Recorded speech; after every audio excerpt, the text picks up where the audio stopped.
नमस्कार.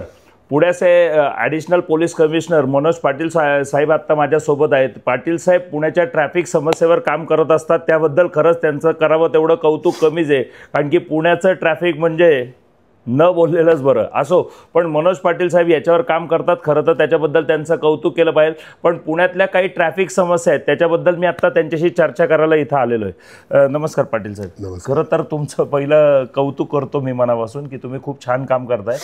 पण पुण्यामध्ये काही लोकांच्या समस्या आहेत, याबाबतीत मी आत्ता खरं तर मी तुमचा एक इंटरव्ह्यू घेण्यासाठी मी इथं आलेलो आहे. तर ट्रॅफिक पोलीस या शब्दाची व्याख्या तुमच्या मते काय आहे आणि त्याचं खरं काम काय? खरं तर वाहतूक पोलीस जो आहे त्याचं पहिलं कामकाज आहे ते आहे प्रॉसिक्युशनचं. बरं. म्हणजे रस्त्यावरची जे लोक नियमभंग करत असतात, बरं, या नियमभंग करणाऱ्या नागरिकांवरती कारवाई करणं ही त्यांची पहिली कर्तव्य असतं. बरं. दुसरं आहे ट्रॅफिक रेग्युलेशन. बरं. म्हणजे ट्रॅफिक रेग्युलेशन म्हणजे ज्या ज्या ठिकाणी वाहतुकीला कोंडी निर्माण होते ती कोंडी होऊ नये याच्यासाठी वाहतुकीचे फ्लोज त्यांनी आयदर सिग्नलवर असेल किंवा मॅन्युअली असेल ते हँडल करणं. या व्यतिरिक्त तिसरी ड्युटी जी आहे वाहतूक पोलिसांची ती आहे ती एज्युकेशनची, की नागरिकांना शिक्षण देणं. आणि चौथी अर्थात जेव्हा अपघात होतात, जेव्हा काही परिस्थिती निर्माण होती, ज्यावेळेला ॲम्ब्युलन्सला वाट करून द्यायची असते, जेव्हा व्हीआयपी मुवमेंट असतात तर त्यावेळीची कारवाई. या व्यतिरिक्त ट्रॅफिक पोलीस हा पोलीस सुद्धा आहे. त्यामुळे पोलिसाची जी काही कामं आहेत ती सुद्धा वाहतूक पोलिसाला करावी लागतात. अच्छा, बरं. पण सर काय माहिती का की आज समाजामध्ये मी बघतो, समाजामधल्या जनतेच्या पण मी बऱ्याच वेळा त्याची डिस्कस करत असतो, त्यावेळेस काही गोष्टी सध्याच्या काळात पब्लिकच्या अशा निदर्शनास येतात. म्हणजे मी 2-3 वेळा पोलिसांच्या फेवरमध्ये पण व्हिडिओ पोस्ट केले, त्यावेळेस त्याच्या खाली लोकांच्या अशा कमेंट येतात की ट्रॅफिक पोलीस एका कोपऱ्यात उभं राहून फक्त दंडाची वसुली करतात. आणि हे जे आता ट्रॅफिक वॉर्डन तुम्ही पुण्यामध्ये जे अपॉइंट केलेले आहेत, आता पोलिसांना मी विचारलं तर पहिले सांगायचे महानगरपालिकेने अपॉइंट केलेत, काही नंतर म्हणतात की ते मेट्रो अपॉइंट केलेले आहेत. तर ट्रॅफिक वॉर्डन हे ट्रॅफिक मॅनेज करताना दिसतात आणि ट्रॅफिक पोलीस हे फक्त दंडाची वसुली करताना दिसतात. आणि काही काही मेसेजेस माझ्यापर्यंत असे आलेले आहेत की 250 कोटीची वसुली दर महिन्याची पुण्यामधनं वसुली करायचे टार्गेट्स त्यांना दिले गेलेले आहेत, असे मेसेजेस माझ्याकडे त्यांच्या माध्यमातून आलेले आहेत. तर हा सगळा जो प्रकार आहे हा खूप गंभीर आहे. नाही, वसुलीचं टार्गेट असं जर तुम्ही म्हणला 250 कोटी, तर माझं म्हणणं आहे की एवढी झाली तर खूप चांगलं होईल. बरं. की पुण्यामध्ये जेवढे नियमभंग होतात त्याच्यावर कारवाई केली तर तेवढे नियमभंग कारवाई होऊ शकते. बरं. पण प्रॅक्टिकली पॉसिबल नाही आहे. बरं. सध्या आम्ही 4 कोटीच्या आसपास जातो. बरं. खरं तर जेवढे दंड होतात त्याच्या अजूनही 25% आसपासच फक्त वसुली होती. बरं. 70 ते 80% वसुली होत नाहीये. कारण मग लोक म्हणतात की आता लोक अदालत येणार आहे, मग त्यावेळेला आम्ही भरू, अशा पद्धतीनं होतं. नियमाची अंमलबजावणी योग्य करणं हे वाहतूक पोलिसांचं काम आहे. म्हणजे दंड जर करत असतील तर त्याच्यात वावगं काही नाही असं मला वाटतं. बरोबर. बघा, आपण जगभरामध्ये ज्यावेळेला जातो त्यावेळेला तुम्हाला वाहतूक पोलीस रस्त्यामध्ये वाहतूक नियमाचं नियोजन करत असताना किंवा अंमलबजावणी करत असताना की नियमन करत असताना तुम्हाला कुठेही दिसत नाही. बरोबर. जगभरामध्ये वाहतूक पोलीस रस्त्यावर दिसतच नाहीये अशी परिस्थिती. आणि कॅमेऱ्याच्या माध्यमातून त्याचे अंमलबजावणी होते. परंतु आपल्याकडं थोडी पद्धत वेगळी आहे, पूर्वीपासून आलेली आहे. माझा असा विचार आहे की काही वर्षांनी ना हे वाहतूक पोलिसांनी ज्याला ह्युमन इंटरव्हेन्शन करून अंमलबजावणी करतात ना ते बंद करता येईल का, हा एक विचार आहे. आणि मग मशीन्स टेक ओव्हर करतील का? जगभरामध्ये मशीन्सच कामकाज करतात आणि मग पोलीस अचानक कुठून तरी येतात आणि कारवाई करतात. बरोबर. हा एक प्रभाग दिसतो. आपल्याकडे सिग्नल पण पाहिजे, सिग्नलच्या खाली वाहतूक पोलीस पण पाहिजे आणि ते वाहतूक पोलिसांनी सिग्नल तोडू नको असं सांगितलं पाहिजे, अशा अपेक्षा आहे. बरोबर. मला वाटतं जसं जग बदलतंय, जसं आपण आधुनिक होत राहतोय तसं या अपेक्षा थोडं बदलणं गरजेचं आहे असं मला वाटतंय. जिथं सिग्नल आहे तिथं वाहतूक पोलिसांनी का थांबावं हा मूळ प्रश्न आहे. बरं. पण लोक मुद्दामून सिग्नल तोडतात असं वाटतं तुम्हाला? भरपूर तोडतात.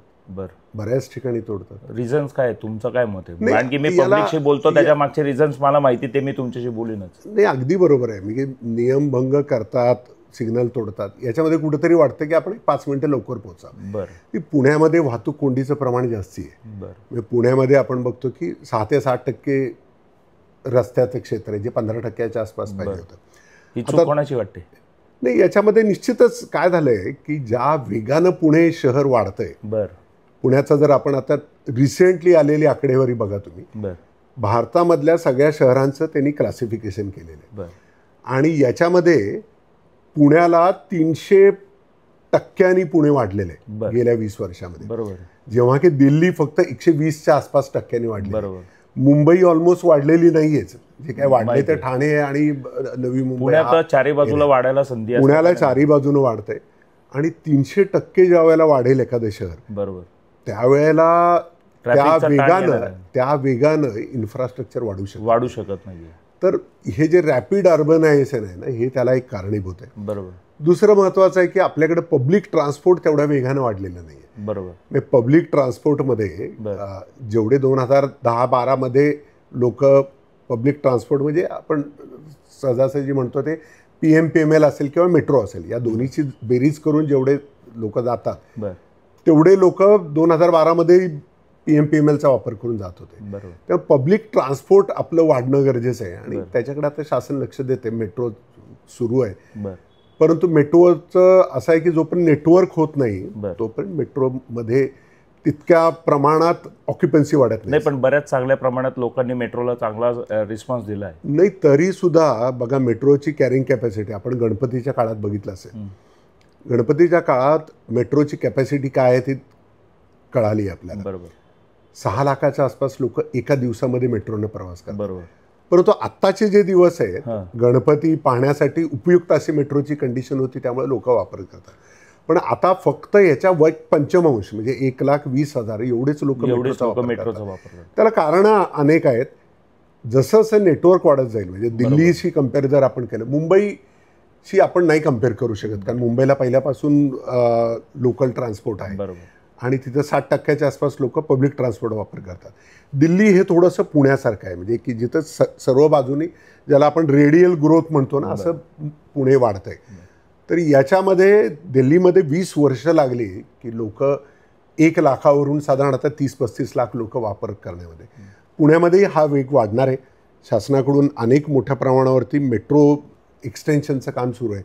पुढच्या 1-5-10 वर्षामध्ये निश्चितच हा आकडा 5-10 लाखाच्या आसपास जाईल असं मला वाटतंय. आणि मग पुढं जसं जसं वाढत जाईल तसा याचा वापर वाढत जाईल. तर होतं काय, 11% लोक फक्त पब्लिक ट्रान्सपोर्टनं जातात, राहिलेले 89% लोक हे स्वतःची वाहनं वापरतात. त्या पुण्यामध्ये गेल्या 5 वर्षामध्ये 20 लाख वाहनांची भर पडलेली. तर एवढी वाहनं वाढत आहेत, रस्त्याचं क्षेत्र वाढत नाही त्या प्रमाणामध्ये. तर त्याच्यामुळे वाहतूक कोंडी ही स्वाभाविक होती. पण आता GST कमी हलल्या कारणाने अजून वाढणार, अजूनही वाढतील. मग त्याचा लोड तुमच्यावर येणारच आहे. म्हणजे माझ्यावरती म्हणजे पुणेकरांवरती येणार आहे, सर्व ठिकाणी सगळ्यांवरच येणार आहेत, सगळ्यांवर. पण सगळ्यात जबाबदारी तुम्ही घेऊन काम करताय म्हटल्यानंतर मला वाटतं वाहतूक पोलिसांची जबाबदारी आहे, शासनाची जबाबदारी आहे, प्रशासनाची जबाबदारी, सगळ्यात महत्त्वाचं नागरिकांची सुद्धा हे 100%. मी काही गोष्टी तुम्हाला नागरिकांच्या मनातल्या गोष्टी सांगायच्या विचारत आहे की लोकांकडनं सिग्नल वगैरे जे नियम फॉलो होत नाहीत त्याच्या मागची नेमकी कारणं काय आहेत की रोज कुठल्या ना कुठला तरी एक रोड बंद असतो, ज्याच्यावर कुठली तरी जयंती चालू असते, पुण्यतिथी चालू असते, किंवा काही ना काहीतरी कार्यक्रमासाठी रोड ब्लॉक करून दिले जातात, काहीतरी नेत्यांचे कार्यक्रम असतात, काही इव्हेंट्स केले जातात आणि याच्यामुळं अक्षरशः काही काही रोड बंद असतात. आणि सामान्य एक जो कॉमन मॅन आहे की जो जॉबला जात असतो त्याला हे माहिती नसते की बाबा आज रोड बंद असणार आहे. अचानक तो रोडवर येतो आणि तो ट्रॅफिकमध्ये अडकल्यानंतर तो काय करतो, दुसऱ्या रोडनी ज्यावेळेस निघतो त्यावेळेस त्याला ते ट्रॅफिक जाम लागतं, त्यावेळेस तो विचारच करत नाही, कारण त्याला ऑफिसमध्ये टाईम टू टाईम पोहोचायचं असतं आणि त्याच्यामुळं जर खरं तर सिग्नल जम्प होतात. दुसरा अजून एक सगळ्यात महत्त्वाचा प्रॉब्लेम असा होता, आता तुम्ही जसं म्हटलात की रोड छोटे आहेत किंवा रोड कमी पडत आहेत, तर सगळ्यात महत्त्वाचं म्हणजे आता तुम्ही एक छोटंसं उदाहरण म्हणून सांगतो की आपण जंगली महाराज रोडवरनं आलो खंडूजी बाबा चौकाकडे, तर रोड एकदम निमुळत आहे. एखादी ॲम्ब्युलन्स मागणं आली तर त्या ॲम्ब्युलन्सला जायला तर रस्ता द्यावा लागेल आणि तो ॲम्ब्युलन्स म्हणजे असते जवळजवळ 300-400 गाड्यांच्या मागे ॲम्ब्युलन्सचा सायरन पुढं ऐकू येतो. लोक सिग्नलच तोडत नाहीत की बाबा नाही बाबा मला 2,000 रुपये आणि 4,000 रुपये दंड पडेल किंवा पोलीस मी सिग्नल तोडून पुढं जायचो आणि पोलीस मला पकडतील. पोलिसांना अक्षरशः म्हणजे मी तुम्हाला बघतो की बाबा मागच्या ॲम्ब्युलन्सचा आवाज तकात त्यांच्यापर्यंत पोहोचत नाही, एवढं मोठं ट्रॅफिक जॅमिंग लागतंय रोड छोटे असल्या कारणाने. तर आपल्याला जर काही गोष्टीच्या इन्फ्रास्ट्रक्चरची कमतरता आहे हे माहिती आहे, तरी मग पब्लिकवर जर एवढे मोठमोठाले दंड जर मारले जात असेल तर पब्लिक कुठंतरी नाराज आहे. पब्लिकला कुठंतरी असं वाटतं की अरे बाबा म्हणजे मी काय करू, म्हणजे मला कामाला जायचं आहे, अरे मी आधीच संतोष असं असं झालेलं आहे, लोकांच्या ह्या भावना आहेत. तर याच्याबद्दल तुम्ही काय म्हणाल? माझं म्हणणं एवढंच आहे, पहिलं तर कितीही तुम्ही गडबड केली तर तुम्ही 5-10 मिनिटापेक्षा जास्त कव्हर नाही करू शकत. नियम हे आपण एक समाज आहे, बरोबर आहे. आपण हे नियम हे मानवतेच्या दृष्टीनेच आहेत. बरोबर. हे नियम तुमची नीतिमत्ता, तुमचे मोरल्स याच्या दृष्टीनेच आहे. नियम नाही तोडले, मी 5-10 मिनिटं उशिरा गेलो तर नियम तोडून मी लवकर जाणं हे मी सपोर्ट करणार नाही. मी सपोर्ट करणार. दुसरं आपण उत्सवप्रिय असा देश आहे. बरोबर. याच्यामध्ये हा निर्णय म्हणजे लोकमान्य टिळकांच्या काळात रस्त्यावरती गणपती जो आपण बसवतो, सार्वजनिक पद्धतीने जो त्याचा उपयोग करतो, याचे फायदे आहेत. त्या काळामध्ये ब्रिटिशांच्या विरुद्ध एकत्र येण्यासाठी याचा वापर केला गेला. आज सुद्धा गणेशोत्सव असेल, दसरा असेल, या माध्यमातून विधायक कामं सुद्धा होतात. त्यामुळे मला त्याच्यामध्ये ऐका ना सर, मी तुम्हाला असं वाटत नाही पोलिसांचं काम आहे. मी तुम्हाला एक सांगू का, मी याच्यावर तुम्हाला अजिबात त्याच्याबद्दल काही बोललेलं नाहीये, पण ज्यावेळेस तुम्ही एखाद्या मंडळाला त्या परवानग्या देता तर त्या मंडळाला कमीत कमी त्यांचे 2-4 व्हॉलेंटियर तरी त्यांच्या मांडवापाशी असले पाहिजेत. याच्या प्रिकॉशन्स बाळगा. किंवा आपण एखाद्या मांडवाच्या लाईनीतच पार्किंग जर आपण केलं, पार्किंगची व्यवस्था करून घेतली, काय होतं P1 P2 आता या साईडला मांडव आणि या साईडला पार्किंग असलं तर ते पार्किंग लोक तिकडच करतात. तर त्या 10 दिवस जर पार्किंग या साईडला घेतलं तर ते तो रस्ता मोकळा होईल. आता याच्यामध्ये बघा, यापूर्वी जेवढे मंडपाचे साईज होते तेवढेच ठेवण्यासाठी पोलीस आग्रही होते. हो बरोबर. काही ठिकाणी कमी केले गेले. बरोबर. जिथं वाढलेले आहेत असं वाटलं ते आम्ही कमी करून घेतले. परंतु वर्षानुवर्ष परंपरेनं जे चालू आहे याच्यामध्ये कुठेतरी नागरिकांनी आणि पोलिसांनी एकत्र बसूनच ठरवायला. 100%. पोलिसांनी एकतर्फी पद्धतीनं करून हे सुद्धा चुकीचं आहे. 100% बरोबर. आता बघा, आपण हे बघतो की टॉमटॉम आहे, टॉमटॉम सर्वे करतात जगभरामध्ये. टॉमटॉमच्या सर्वेमध्ये असं दिसतं की पुण्याचा क्रमांक खूप खाली लागतो. परंतु याच्यामध्ये आपले उत्सव सुद्धा आहेत. या उत्सवांमुळे सुद्धा वाहतूक कोंडी होती, हे सुद्धा गृहीत धरलं पाहिजे. बाहेरच्या देशामध्ये असं होत नाहीये. आपण वेगळे आहोत. बरोबर. आपल्याला या उत्सवांची गरज आहे. मला वाटतंय नागरिकांनी मोठ्या प्रमाणावरती करावे, कारण त्याच्यातून खूप खूप अशी विधायक कामं सुद्धा होतात. नेतृत्व तयार होतं, त्याच्यातून अनेक सामाजिक कामं होतात. कुठेतरी बॅलन्स ठेवणं गरजेचं आहे. पोलिसांनी एकतर्फी फक्त सांगणं की कुणी करायचं नाही असं नाही होणार. शेवटी नियोजन करणं हे पोलिसांचं काम आहे. आणि आम्ही अनेक मंडळांना सांगितलंय, बऱ्याच मंडळांनी आम्हाला ह्याच्यामध्ये मदत सुद्धा केलेली आहे. म्हणजे बऱ्याच मंडळांनी त्यांचे कार्यकर्ते ठेवून ते करतात. आपण बघतो पुण्यामध्ये सुद्धा तुमच्यासारखे अनेक लोक पुण्यामध्ये आहेत. खरं तर वाहतूक पोलिसांनी सगळं करावं आणि आम्ही काय करू नये असं पुणेकर म्हणत नाहीत. अनेक ठिकाणी मी जिथे इथे जातो वाहतूक पोलीस नसतात, पण नागरिकच वाहतुकीचं नियोजन करत असतात. या लोकांचं कौतुक आम्ही मनपूर्वक करतो, कारण खरंच एक चांगली जाणीव ठेवून हे लोक रस्त्यावरती उतरतात. या लोकांमुळे ज्या ज्या ठिकाणी छोट्या छोट्या आपण म्हणतो ना की जेवढ्या जगातल्या सगळ्या मोठ्या आगी हे पहिल्यांदा कब्बर पाण्याने विझू शकल्या असत्या, तर तसं हे आग लागती म्हणजे वाहतुकीची कोंडी अख्ख्या एरियामध्ये होणारी, तिथं असणारे नागरिक इमिजिएटली त्याला इंटरव्हेन्शन करून विझवतात आणि मग कोंडी होत नाही. तर याच्यामध्ये नागरिकांचा सहभाग आहे. त्याचं खरं मी आणि प्रशासन कौतुक करतो की या नागरिकांमुळे, या जबाबदार नागरिकांमुळेच पुण्याची जी काय अस्मिता आहे, पुण्यातलं वाहतूक असेल, पुण्याचं सामाजिक क्षेत्र असेल, या सगळ्यामध्ये कॉन्ट्रीब्युशन केल्यामुळंच हे जे काय चालू आहे सध्या. खरं तर परिस्थिती अशी आहे की सगळं चोक झालं पाहिजे, तरी सुद्धा हे चालू आहे. याचं कौतुक वाहतूक पोलिसांबरोबर नागरिकांचंही करणं गरजेचं. बरोबर. आता सगळ्यात महत्त्वाचं म्हणजे आता नरेंद्र मोदीजींचा जेव्हा वाढदिवस झाला त्यावेळेस SP कॉलेजमध्ये तो ड्रोन शोचा कार्यक्रम घेतला गेला. तर तो SP कॉलेजपेक्षा आपण पर्वतीवर केला असता तर, किंवा पर्वतीवरनं पण तो अख्ख्या पुण्याला दिसला असता. सगळ्यात महत्त्वाचा पार्ट, SP कॉलेजच्या त्या चौकामध्ये त्या रात्री किंवा त्या संध्याकाळी म्हणजे अचानक म्हणजे 16 तारखेला तो कार्यक्रम होता, 17 तारखेला तो शिफ्ट झाला आणि त्याच्यामुळं अक्षरशः म्हणजे ट्रॅफिक कोंडी अशी जबरदस्त झाली की विचारता सोय नाही. आणि तिथं मी तुम्हाला सांगतो की पब्लिकची चेंगराचेंगरी पण बऱ्याच प्रमाणात झाली, कारण की मी त्या चौकात तिथं तुमच्या पोलिसांना मदत करत उभा होतो. मला काही कार्यक्रम घेऊ नका या विरोधाभासात मी नाहीये, कार्यक्रम सगळे घ्या, पण ते अशा ठिकाणी तुम्ही पोलिसांनी पण त्यांना सजेस्ट करा की अरे बाबा अशा ठिकाणी घ्या, ते काय होतं सिटीमध्ये झालं की पूर्णपणे पॅक होऊन गेलं.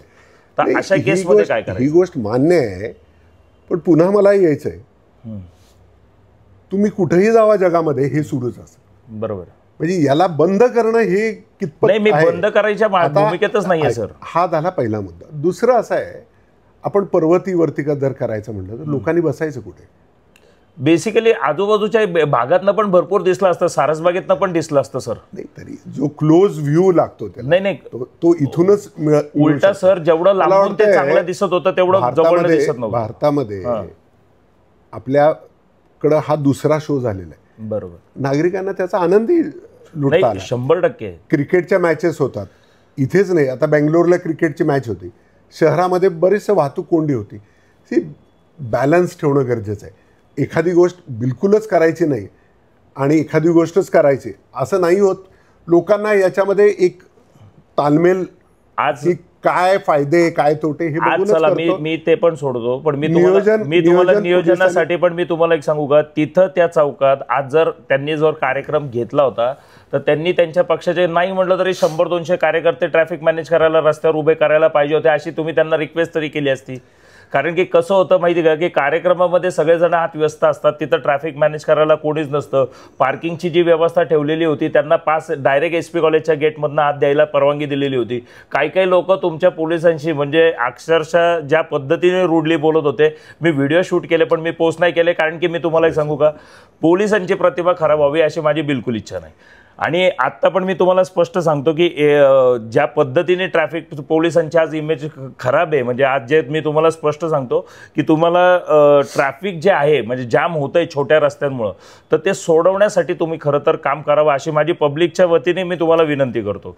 ट्रॅफिक आत्ता तुम्ही म्हणताय ते बरोबर आहे की सगळं ऑटोमायझेशनवर चाललं पाहिजे, पण तसं होत नाही आहे. आणि या सगळ्या गडबडीमध्ये मी तुम्हाला एक सांगू का, लोकांचं पोलिसांवरचा विश्वास उडालेला आहे. लोक काय म्हणणार, काय बाबा पोलीस दंड फाडतील ना, काय करायचं ते कर बाबा, मार माया दंड, मी काय करायचं ते हे करीन.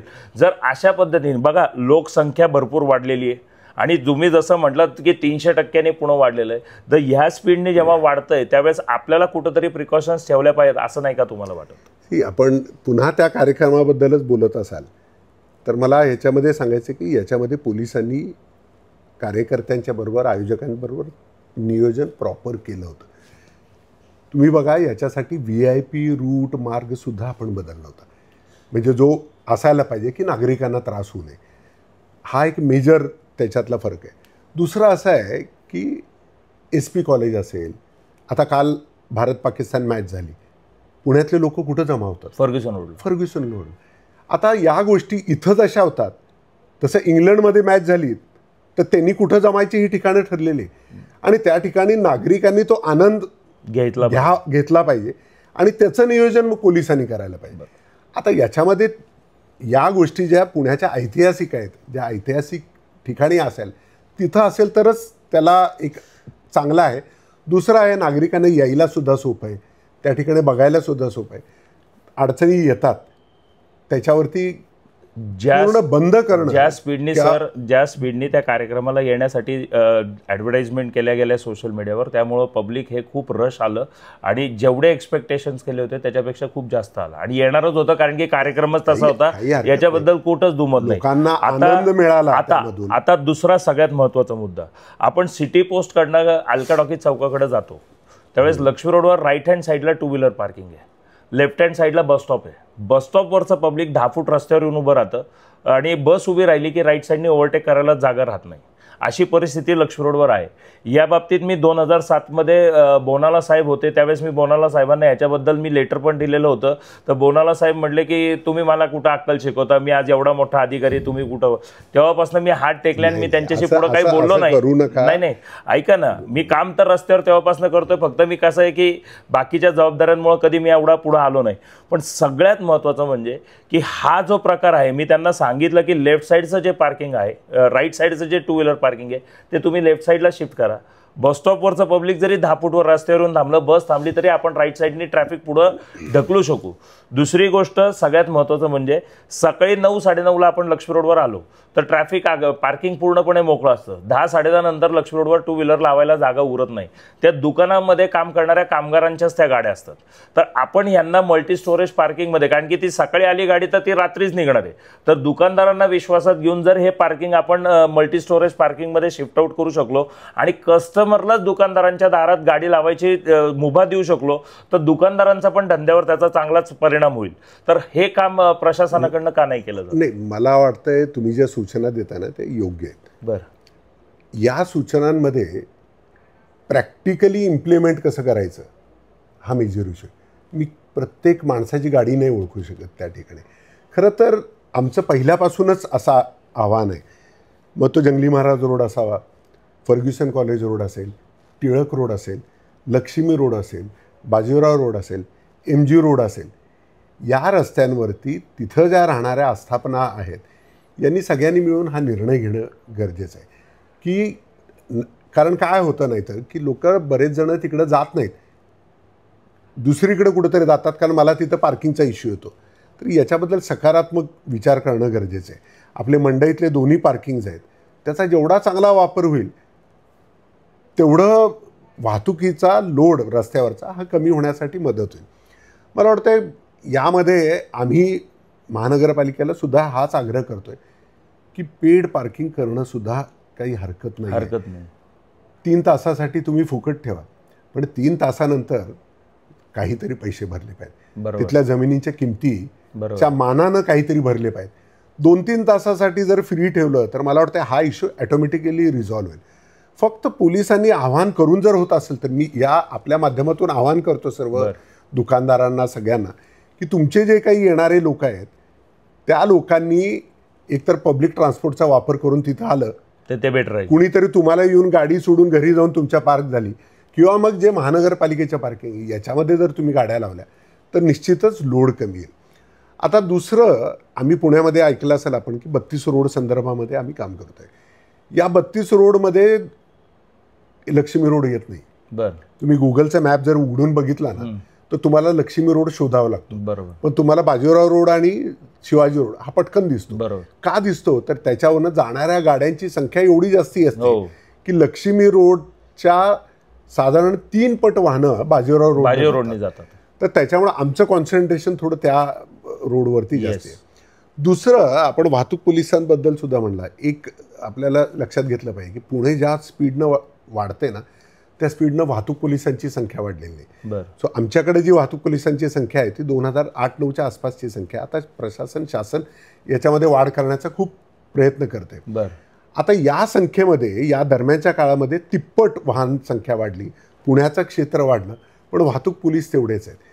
मर्यादित वाहतूक पोलिसांमध्ये आम्ही ही प्रायोरिटी ठेवतो की मुख्य रस्त्यावरती तुम्ही कॉन्सन्ट्रेशन करा. सगळ्या रस्त्यावरती करायचं असं मी जर म्हणलं तर बोलायला सोपं आहे, पण प्रॅक्टिकली करणं शक्य नाही. त्यामुळं मुंबईमध्ये जसं वाहतूक पोलिसांना 8 तासाचीच ड्युटी आहे. म्हणजे जो सकाळी 6 वाजता कर्मचारी येतो तो दुपारी 2 वाजता परत घरी जातो, आणि दुपारची जी बॅच आहे ती रात्री 10 वाजता जाते आणि रात्री 10 ते सकाळी 8 एक वेगळी टीम राहते. त्याच्यामुळे काय होतं की त्या पोलिसाला सुद्धा शक्य होतं. बघा, रस्त्यावरती काम करणारा दुसरा कुठला सरकारी एम्प्लॉय आहे नाही. कौतुक रस्त्यावरती त्याला धुळीमध्ये, पोल्युशन असेल, आवाजामध्ये आणि डेंजरस कंडिशन त्याला काम करावं लागतं. आणि त्याचं काम सगळ्यांच्या समोर राहतं. की मी माझ्या कार्यालयात बसलोय, कुणाला बाहेर माहिती नाही मी काय करतो, 100%. मी खरंच फाईल काढतोय का, मी पुस्तकं वाचतोय का, मी काय व्हिडिओ बघतोय. तर वाहतूक पोलिसाचं काम खरंच चॅलेंजिंग आहे. नागरिकांनी मदत, तुमच्यासारख्या नागरिकांनी मदत करतायत म्हणून हे सगळं चालू आहे. आम्ही आणखीन नागरिकांना ह्याच्यामध्ये सहभागी करू इच्छितो. आणखीन नागरिक यामध्ये यावेत. तुम्ही जरी येत नसाल तर कृपया वाहतुकीचे नियम तरी पाळा, कारण हे नियम समाज म्हणून आपल्या सगळ्यांना एकमेकासाठी. मी आत्ता जेव्हा इथे आलो त्यावेळेस मनोज पाटील साहेबांनी मला एक स्पष्ट सांगितलं की पुण्यामध्ये चौकांमध्ये एक सर्वसामान्य नागरिक रस्त्यावर उतरून ट्रॅफिक मॅनेज करत असतात, तर यांचा एक ग्रुप करायची अशी संकल्पना मनोज पाटील साहेबांनी मला बोलून दाखवली होती. तर या संदर्भात कुणी प्रत्येक आपापल्या चौकामध्ये जर काम करत असेल तर त्यांनी मला संपर्क करावा, आपण सगळे मिळून या विषयावर आपण काम करूयात असं माझं मनोज पाटील साहेबांच्या वतीनं सगळ्या म्हणजे हे काम करणाऱ्या सगळ्याच नागरिकांना हात जोडून विनंती आहे. पण सर आता हा सगळा झाला विषय तुम्ही ट्रॅफिक मॅनेज करण्याचा, पण सगळ्यात महत्त्वाचा पार्ट म्हणजे पब्लिकच्या तोंडून येतो आणि पोलिसांची इमेज कशी खराब होते या बाबतीत मी तुम्हाला आता सांगतो की जेव्हा सर्वसामान्य नागरिक जेव्हा ट्रॅव्हल करत असतात रोडवरनं त्यावेळेस ट्रॅफिक मॅनेज करायला पोलीस नसतात. तुम्ही म्हणता की त्या ऑटोमायझेशनवर ते चाललं पाहिजे, पण तेव्हा जेव्हा राजकीय नेत्यांचा कॅनवाय जातो तर त्यावेळेस ट्रॅफिक हे फास्ट मूव्ह केलं जातं आणि ट्रॅफिक हे पटकन मोकळं करून दिलं जातं. तर मग लोकांची अशी भावना आहे की फक्त नेत्यांसाठीच पोलीस आहेत का? जेव्हा पब्लिक कसं असतं पीक आवर टाईम आहे, पीक टाईममध्ये तर ट्रॅफिक एवढं हार्ड अँड फास्ट चालतं. जेव्हा ऑफिस सुटायचं टायमिंग असतं किंवा ऑफिसला लोकांना जायचं टायमिंग असतं, ठीक आहे पब्लिक ट्रान्सपोर्ट लोक वापरत नाहीत पण लोक स्वतःच्या व्हेकलनी जात असतात, त्यावेळेस त्यांची अपेक्षा असते की पोलिसांनी त्यांनाही प्राधान्य लेवलवर ट्रॅफिक त्यांनी सोडवण्यासाठी मदत केली पाहिजे. एक असं आहे की सर्व नागरिक आमच्यासाठी महत्त्वाचे. आपण VIP रोडचं म्हणता की इथं ट्रॅफिक मूव्ह होतं, परंतु इथं लागणारे पोलीस आपण कुठून तरी दुसरीकडून परत आता पाटील सर आता म्हटले तो मुद्दा अगदी खरा आहे की 2008 आणि 9 मध्ये जेवढा पोलिसांचा ताफा साहेबांच्या हातात होता तेवढाच आता पोलीस कर्मचारी जर त्यांच्या हातात असतील तर एवढे ट्रॅफिक पोलीस कसे मॅनेज करणार. तर सगळ्यात महत्त्वाचा परत हा मुद्दा आला तो राजकारण्यांच्या हातात की ट्रॅफिक पोलिसांची जर कमतरता पोलिसांना जाणवत असेल तर त्याची पूर्तता तुम्ही कधी करणार आहात. हा विषय खरं तर राजकारण्यांकडे जातो. या साहेबांशी बोलण्यात त्या विषयावर काहीच अर्थ नाही. याच्यामध्ये मलाही काही बोलायचं. बोला ना सर. असं आहे की वाहतूक पोलिसांची संख्या किती वाढवायची याला सुद्धा मर्यादा आहे. आम्ही आता याच्यासाठीच ITMS हा प्रोजेक्ट पुण्यामध्ये आणतोय. बरं. विचार असा आहे की वाहतूक पोलिसांची संख्या वाढवण्यापेक्षा आपल्याला त्याची एफिशियन्सी वाढवता येईल का, याच्यासाठी शासन मोठ्या प्रमाणावरती गुंतवणूक करणार आहे, याच्यामध्ये खर्च करणार आहे शासन. वाहतूक पोलीस मी जसं पहिल्यांदा सांगितलं की हे रस्त्यावरती दिसलेच पाहिजेत आणि मग तो पोलीस चौकात असेल तरच मी सिग्नल पाळणार, हे बदलून आपल्याला आता आर्टिफिशियल इंटेलिजन्स असेल, मशीन असेल, CCTV असेल, या माध्यमातून आपल्याला या वाहतूक पोलिसांची एफिशियन्सी वाढवता येईल का याचाही विचार पोलीस आयुक्त साहेबांनी केला होता. आणि मग हाच प्रस्ताव शासनाकडे सादर केल्यानंतर शासनाने याच्याबद्दल सकारात्मकता दाखवलेली आहे. म्हणजे वाहतूक पोलिसांचं संख्याबळ तर वाढेलच थोड्या प्रमाणात, परंतु त्यांची एफिशियन्सी म्हणजे एकच कर्मचारी 4 कर्मचाऱ्यांचं काम केलं तर निश्चित याच्यातून एक रिलीफ मिळेल. त्यामुळे सर्वांगीण अशा पद्धतीचा विचार शासन स्तरावरती सुरू आहे. आणि मला वाटतं हे पुणेकरांसाठीच नव्हे तर महाराष्ट्रातील सर्व जिल्ह्यांमध्ये याचं कसं कामकाज केलं जाईल याच्यासाठीच याचा. सर तुम्ही AI चा मुद्दा काढला म्हणून मी तुम्हाला सांगतो की तुम्ही जंगली महाराज रोडवर AI पद्धतीने 2 गाड्या फिरवणार आहात असं तुमचा एक व्हिडिओ पाहिला होता, इंटरव्ह्यू मी पाहिला होता. पण जंगली महाराज रोडवर जे पहिले पार्किंग होतं गार्डनच्या साईडला लागून एक 4 व्हीलर पार्किंग होतं ते पूर्णपणे बंद झालं. फुटपाथ मोठा केला तिथं, हे पूर्वीच आहे. आणि त्याच्यानंतर एक संभाजी गार्डनच्या बाहेर एक मल्टी स्टोरेज पार्किंग होतं ते पण पूर्णपणे बंद आहे.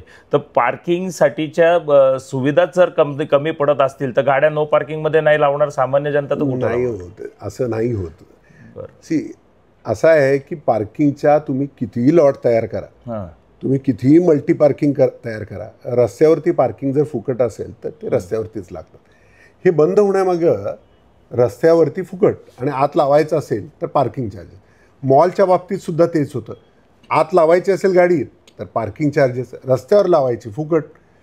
ही सिस्टीम बदलणं गरजेचं आहे. त्याच्यामुळे मला नागरिकांची याच्यामध्ये मदत मी तुम्हाला सर जनमत होणं गरजेचं आहे. मी याच्यासाठी सर मी तुम्हाला थांबवीन. मी तुम्हाला सांगतो लक्ष्मी रोडवर मी विजय शिवतारेंची गाडी पकडली होती. म्हणजे त्यांच्या आमदाराचा लोगो लावून बसलेली होती गाडी. तर त्यांनी मला फोन केला शिवतारे साहेबांनी की म्हणे पंडित म्हणे आमची गाडी पुण्यात कधीतरीच येते, तर त्या ड्रायव्हरला पार्किंगची व्यवस्था माहिती नाही. तर लक्ष्मी रोड आणि या सगळ्या भागामध्ये म्हणजे जंगली महाराज ह्या भागामध्ये जे ट्रॅफिक जाम होण्याचं सगळ्यात मधलं जे सेंटर सिटीमधनं जे तयार होतं, तर ह्या भागामधनं पार्किंगकडे जाणारी सुविधाच नाही आहे, म्हणजे बोर्ड नाही आहेत त्या पद्धतीने. आणि बोर्ड जरी असले तरी मी तुम्हाला सांगतो की त्या पार्किंगची गंमतच वेगळी आहे. म्हणजे काही काही लोकांना ते दत्तकपत्रात ते पार्किंग वाटलेले आहेत, त्यांचे एवढे मोठे मोठे ऑफिसेस आहेत आणि सगळा जो प्रकार नाही. मी तुम्ही ह्या विषयात यावं अशी माझी इच्छाच नाहीये, कारण की तो महानगरपालिकेचा विषय आहे. नागरिकांना माझं आव्हान आहे की कृपया या पार्किंगची आता आपल्याला 100% पण या भरायची तयारी करावी. या पार्किंग मध्ये सर खूप विचित्र प्रकार चालतात. आणि मी तुम्हाला त्याही पेक्षा तुम्हाला एक सांगतो की मल्टी स्टोरेज पार्किंग केले, तिथं लिफ्टची व्यवस्था नाही. आता जर समजा एक वयस्कर माणूस आला 4थ्या-5थ्या मजल्यावर, त्यांनी गाडी पार्क केली, तर तो चालत वर कसा जाणार, चालत कसा खाली येणार. त्या पार्किंगमध्ये जर लिफ्टची व्यवस्था असेल तर तो माणूस पार्किंगमध्ये लावेल. मला अनेक नागरिकांचे हे मुद्दे तुमच्या जसं तुम्ही हा मुद्दा उचलता तसं आम्ही सुद्धा हा महानगरपालिकेला विनंती करू. तुमच्या जर काही याच्यामध्ये अडचणी असतील तर निश्चित आम्हाला सांगा. हा विषय आम्ही डायरेक्टली हँडल करत नाही, पण असे काही विषय असतील तर महानगरपालिका सुद्धा प्रोएक्टिव्ह आहे. आपण बघितलं असेल आजकाल की रोड मित्र ॲप असा ॲप आता महानगरपालिकेने सुरू केलंय. मला वाटतं नागरिकांनी याचा वापर करणं गरजेचं आहे. जसं आम्ही सांगतो की PTP ॲप, आम्ही सुद्धा प्रोएक्टिव्ह होतोय, महानगरपालिका सुद्धा प्रोएक्टिव्ह होते, शासन सुद्धा प्रोएक्टिव्ह होते. आम्हाला सुद्धा करायचंय. जिथे तर त्रुटी नसतील असं मी म्हणणार नाही, पण त्या दुरुस्त करण्याची मानसिकता आहे. वाहतूक पोलीस कर्मचाऱ्यांमध्ये काही त्रुटी असतील त्याच्यामध्ये तुमच्याकडे ओपन राहील. निश्चित नक्की, म्हणजे आपण वारंवार या गोष्टीवर चर्चा करायचं म्हटलं तर आपण चर्चा करू. मला काही हरकत नाही. उलट माझं असं म्हणणं आहे की चर्चा केली पाहिजे, किंवा आठवड्यातनं एखादा वेळ असा 2 आठवड्यातनं वगैरे तुम्ही असा 1-2 तासाचा वेळ देऊ शकाल का? नक्की देऊ. मी तर विचार करतो आता उद्या आम्ही इव्हन कारण सोशल मीडिया आजकाल सगळ्यांना येता येत नाही, तो सोशल मीडियावरती सुद्धा ट्विटरवरती उद्या मी लाईव्ह होणार आहे. या माध्यमातून मी सगळ्यांना विनंती करतोय आपल्या अडचणी आपण या ठिकाणी मांडणार.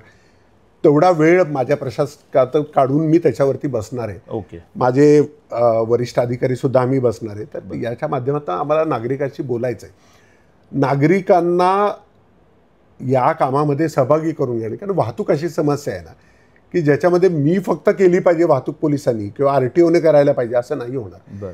ही एक पब्लिक मुवमेंट होण्याची आवश्यकता आहे.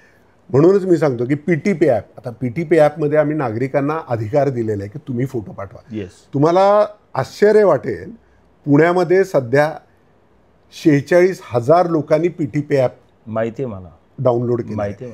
या माध्यमातून मी सर्व नागरिकांना विनंती करतो की हे टार्गेट आम्ही ठेवतो की 10 लाख लोकांनी हे डाउनलोड केलं पाहिजे. आणि तुम्हाला सांगायला आणखीन आनंद होतो, आत्तापर्यंत गेल्या 2 महिन्यामध्ये 50,000 लोकांनी फोटो पाठवले त्यामध्ये. आणि याच्यापैकी 41,000 लोकांचे चलान जनरेट सुद्धा झालेले आहेत. म्हणजे कृपया PTP ॲपचा वापर नागरिकांनी करावा. आपण एक छोटी बाईट काढून सगळ्यांना द्या की आपण याच्यामध्ये या, आम्हाला हे प्रमोट करायचंय. नागरिकांचा याच्यामधला सहभाग खूप गरजेचा आहे. काही नागरिक असे आहेत ज्यांचा आम्ही सत्कार करणार आहे, त्यांनी 500च्या आसपास फोटो याच्यामध्ये पाठवले आहेत आणि या 500 पैकी 398 चलान जनरेट झालेले. त्या PTP ॲपवर फोटो पाठवल्यानंतर काही फोटोंवर कारवाई झाली आणि काही फोटोंवर कारवाई नाही झाली, असे बरेच लोक माझ्या व्हिडिओ खाली कमेंट टाकत असतात. तर सगळ्याच फोटोवर एका रात्रीत कारवाई होणं पोलिसांनाही शक्य नाही. नाही. आता याच्यामध्ये पुन्हा एक चांगली गोष्ट सांगतो तुम्हाला. माझ्याकडे परवा दिवशीची पेंडन्सी नाहीये. आता जे रिजेक्ट झालेले आहेत, जे तुम्ही 8,000 रिजेक्ट जे म्हणतात ना, याच्यामध्ये साधारण 6,000 असे फोटो आहेत जे पुणे शहरातले नाही आहेत. म्हणजे कुणी बारामतीतून टाकले, कुणी दौंडमधून टाकलेले आहेत, कुणी लोणावळ्यातून टाकलेले आहेत, कुणी पिंपरी चिंचवडमधून टाकलेत, काही लोकांनी मुंबईतून पण टाकले. तर आता आम्ही पुन्हा त्या ॲपमध्ये थोडासा बदल करतोय की याच्यामध्ये फक्त पुणे शहराच्या आसपासच्या परिसरातलेच फोटो येतील. दुसरं, मग काही लोकांनी सेल्फी पण टाकलेले आहेत. आता त्याची नाही जनरेट. आणि त्याच्याशिवाय शेवटचा काही वेळेला ना की त्या फोटोतून, कारण हा जो आपण चलान जनरेट करतो तो शेवटी कोर्टात जातो. कोर्टामध्ये तिथं पुरावे पाहिजेत. आणि पुराव्यामध्ये तुम्ही एक तर गाडीचा कुठला तर फोटो पाठवलाय आणि तो फुटपाथ आहे की नाही कळत नाहीये, तिथे पार्किंग आहे का नो पार्किंग आहे कळत ते नाही. पण लक्षात येतं. तर ते Yes, खूप जबाबदारीचं काम. Yes, yes, की मी ज्यावेळेला चलान जनरेट Yes, करतो yes, yes. तेव्हा मी कुणाला तरी बरोबर हानी आहे. पोहोचवत Yes. असतो, मी कुणाला तरी दंड करत असतो, बरोबर मी आहे. कुणाला तरी त्याचा प्रॉपर पुरावा पण असणं तर त्याची सँक्टिटी जी आहे ना, अगदी त्याचं बरोबर. पावित्र्य आहे ते जपणं गरजेचं आहे. सगळ्यात महत्वाचं तू AI शी संबंधित आहे, पण AI च्या विषयावर नंतर येईन, पण त्याच्या आधी एक सगळ्यात महत्त्वाचा विषय विचारतो सर.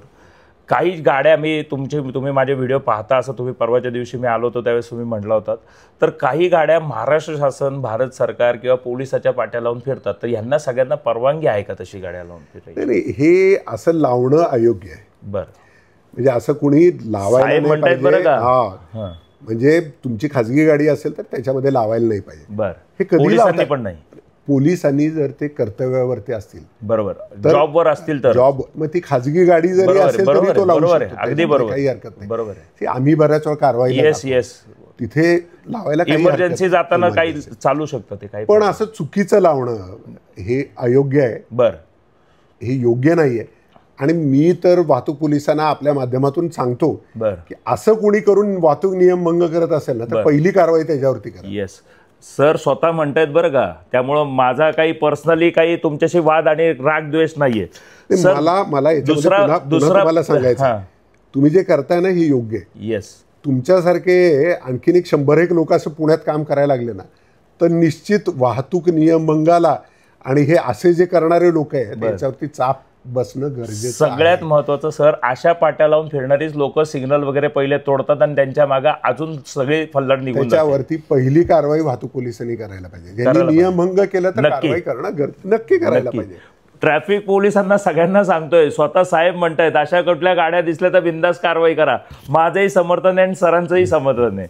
सगळ्यात महत्वाचं सर, की तुम्ही जी AI सिस्टीम आणली आहे, ती AI सिस्टीम अशा ज्या महाराष्ट्र शासन आणि भारत सरकारच्या गाड्या पाट्या लावून फिरणाऱ्या गाड्या आहेत त्यांना जज करेल का? नाही, याच्यामध्ये कुठलीही गाडी असेल, याच्यामध्ये कुठलीही गाडी असेल, नाही सर, तुम्ही माझा एक इन्कम टॅक्स, कुठलीही गाडी असेल, AI ह्याच्यामध्ये भेदभाव करत नाही. बरं, AI मध्ये वाहतूक नियमभंग एवढंच फक्त पकडलं. बरोबर. हा, तो बोर्ड लावला म्हणून कारवाई होणार नाही. बरं, पण बोर्ड लावून वाहतूक नियमभंग केला तर त्याच्यावरती निश्चित कारवाई. म्हणजे फक्त आणि तुमच्या माहितीसाठी AI माध्यमातून अशा गाड्यांवरती सुद्धा कारवाई झालेली आहे. बरं, की जिथे बोर्ड लावून नियमभंग झालेला आहे त्याच्यावरती सुद्धा कारवाई. त्याच्यानंतर तुम्ही माझा एक इन्कम टॅक्सचा व्हिडिओ पाहिला असेल, की इन्कम टॅक्स ऑफिसमध्ये मी एक 10 ते 12 गाड्या पकडल्या ज्याच्यावर भारत सरकार लिहिलेलं होतं. मी ऑफिसमध्ये गेलो, प्रायव्हेट पासिंग गाडी भाड्याने देता येते का? नाही, याच्या बाबतीत हे RTOचे नियम आहेत. याच्यामध्ये कुठली गाडी देता येते कुठली नाही.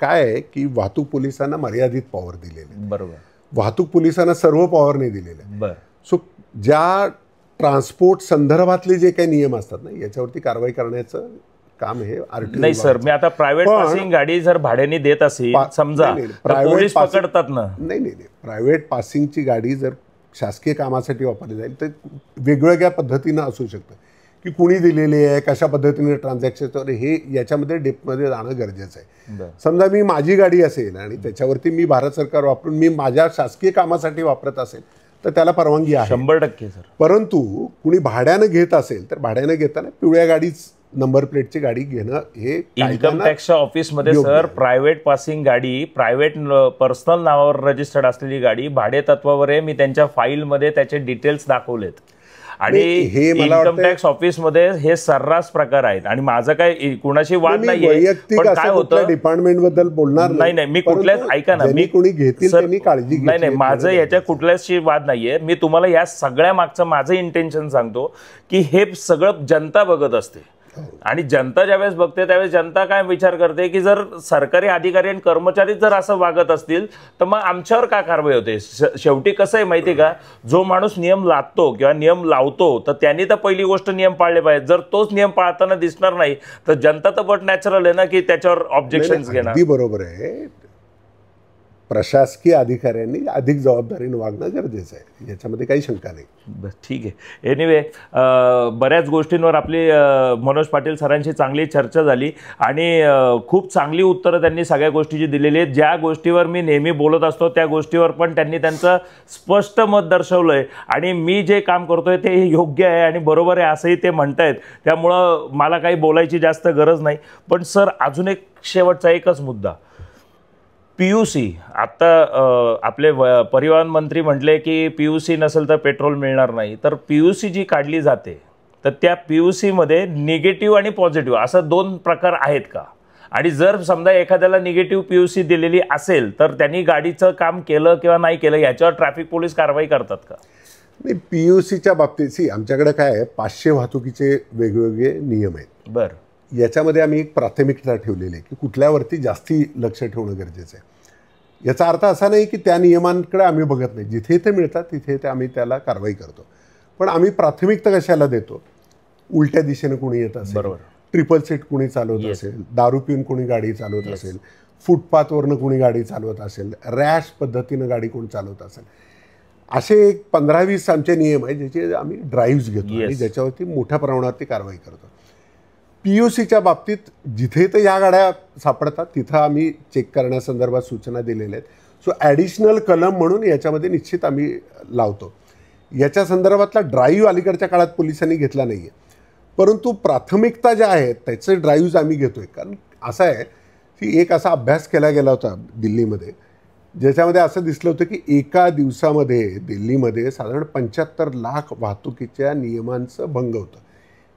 ही माहिती साधारण 2010च्या आसपास कुणीतरी NGOने केली होती. हीच जर आपण बघितलं तर पुण्यामध्ये सुद्धा तुम्हाला तेवढ्याच गाड्या कदाचित मिळू शकते. आता या सगळ्या गाड्यांवरती कारवाई करणं वाहतूक पोलिसांना शक्य नाही आहे. आपण त्यामुळं प्राथमिकता काय आहे, कुठल्या गोष्टी अधिक गरजेच्या आहे, कशामुळं लोकांना किंवा रस्त्यावरती डेंजरस सिच्युएशन निर्माण होते की ते अपघात होऊ शकतात, कोणावरती तरी तत्काळ काहीतरी होऊ शकतं. PUCचा विषय याच्यासाठी काढला कारण की मी तुम्हाला माझ्या निदर्शनास आलेली एक गोष्ट सांगतो. PUC ही कोणालाच निगेटिव्ह दिली जात नाही, बरोबर आहे. जर PUC ही कोणाला निगेटिव्ह देत नाही तर नॉन पॉल्युशन कंट्री म्हणून डिक्लेअर करा आणि PUC सिस्टम बंद करा. ही खरं तर लुटमारे म्हणावे लागेल. आणि जर समजा एखाद्याच्या निगेटिव्ह PUC असतील तरी त्याच्यावर जर काही काम होत नसेल तर काही उपयोग नाही ना. आणि याच्यात सगळ्यात जास्त समजून घ्या पुन्हा एकदा पोल्युशन करणाऱ्या गाड्या, एकच मिनिट सर, हा जो विषय तुम्ही घेता ना PUC, ना या गाड्यांना पोलीस परवानगी देतात, नाही ना या गाड्यावरती आम्ही मॉनिटरिंग करतो. याची एजन्सी वेगळी. 100% मला वाटतं याच्यामध्ये तुम्ही म्हणताय तुम्ही म्हणताय फ्रेंडली म्हणून बोलतोय, मी फ्रेंडलीच सांगतो. तुम्ही जे म्हणताय हे जर खरं असेल तर ते अयोग्य आहे.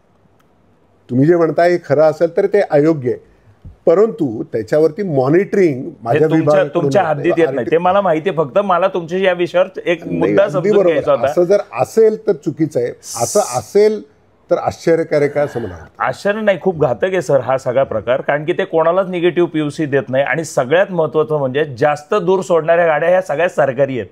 म्हणजे MSRTच्या गाड्या असतील किंवा प्रशासनाच्या जेवढ्या गाड्या असतील, या जुन्या ज्या व्हेकल्स रस्त्यावर पळतात या अक्षरशः धुराळा सोडतात. आणि हे ज्यावेळेस पब्लिकच्या समोर येतं ना त्यावेळेस पब्लिकला असं वाटतं की अरे ह्याच्यावर पोलीस कारवाई करत नाही का. आणि या सगळ्यामध्ये मी तुम्हाला सांगू का की इथं पब्लिकला विश्वासात पोलिसांनी घेण्याची गरज आहे असं मला तरी पर्सनली वाटतं. की काही गोष्टी ज्या होत्या की पोलिसांचे काय काय लिमिट्स आहेत, कुठपर्यंत पोलीस काम करतं हे जनतेच्या समोर यावं म्हणून खरं तर मी तुमची आत्ता मुलाखत घेतली.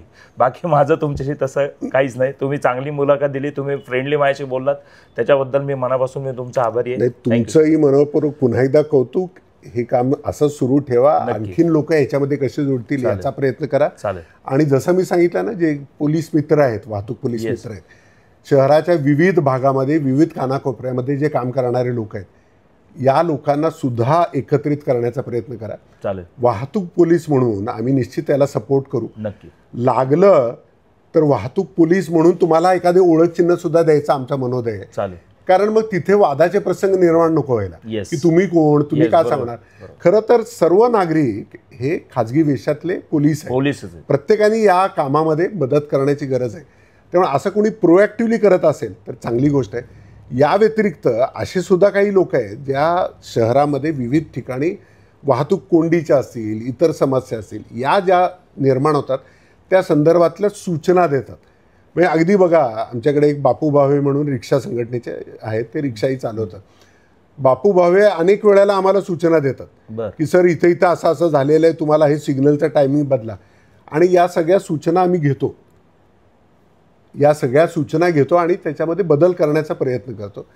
पुण्यातील वाहतूक अधिक सुखदायक किंवा सुरळीत होण्यासाठी नागरिकांनी पुढाकार घ्यावा, आमच्याबरोबर यावं. आम्ही निश्चितच त्यांच्याबरोबर चालायला तयार आहे, त्यांच्या पुढे चालायला तयार आहे, त्यांची मदत घेऊन चालायला तयार आहे. आणि जरी मदत नाही मिळाली तरीसुद्धा आम्ही वाहतुकीच्यासाठी काम करतोय, हे आम्ही करतच राहू. Yes sir, thank you sir. सगळ्यात एकच शेवटचा मुद्दा घेतो. पुणा स्टेशनकडनं RTO चौकात जातो, मंगळवारपेठ मेट्रो स्टेशन आहे, त्याच्या खाली होल्डिंग्स लावले आहेत लेफ्ट साईडला, म्हणजे रेल्वे प्रशासनाची जागा आहे. तर रस्ता रुंदीकरणासाठी ती जागा का नाही घेतली? नाही, आता याच्या संदर्भातला महानगरपालिकेचा विषय हा तुमचा विषय खरं तर नाही. याच्या संदर्भात वाहतूक पोलिसांनीच नव्हे तर पोलीस आयुक्त पुणे शहर यांनी महानगरपालिकेला विनंती केलेली आहे की ते लँड ॲक्विजिशन करावं, जेणेकरून तिथं जो बॉटलनेक झालेला आहे पुण्यामध्ये बघा, साधारण 47 ठिकाणी असे बॉटलनेक्स आहेत की ते बॉटलनेक फक्त जरी काढले बाजूला तरी वाहतूक तिथली सुरळीत होऊन जाईल. इथे रोड विड्थ कमी झालेली आहे, ही वाढवून मिळण्यासाठी आम्ही नोव्हेंबरमध्येच हा प्रस्ताव दिलाय. महानगरपालिका याच्यामध्ये खूप पॉझिटिव्हली असा विचार करते. ऑलरेडी 47 पैकी 6 बॉटलनेक्स त्यांनी काढले सुद्धा आहेत आणि या राहिलेल्या 41 वरती आता काम महानगरपालिका करते. पुढच्या काही कालावधीमध्ये याच्यामध्ये निश्चितच फरक पडेल. एवढंच नव्हे तर माननीय उपमुख्यमंत्री महोदय अजितदादा आणि माननीय मुख्यमंत्री महोदय यांच्यासमोर सुद्धा याचं सादरीकरण झालं. त्यांनी याची प्रशंसा सुद्धा केली आणि याच्याबद्दल लवकरात लवकर कारवाई करण्याचे निर्देश सुद्धा दिलेले आहेत. तर असे जे तुम्ही सांगितलेले ठिकाण आहे ते पुण्यातले इतर सुद्धा 41 अजून बाकी आहे, त्याच्यावरती आम्ही प्रशासन म्हणून काम करतोय. चालेल, okay, thank you sir. Thank you. Manoj Patil सरांनी आपल्याला एवढा भरपूर वेळ दिला, त्याच्याबद्दल मी मनोज पाटील सरांचे मनापासून आभार मानतो आणि थांबतो. नमस्कार. नमस्कार.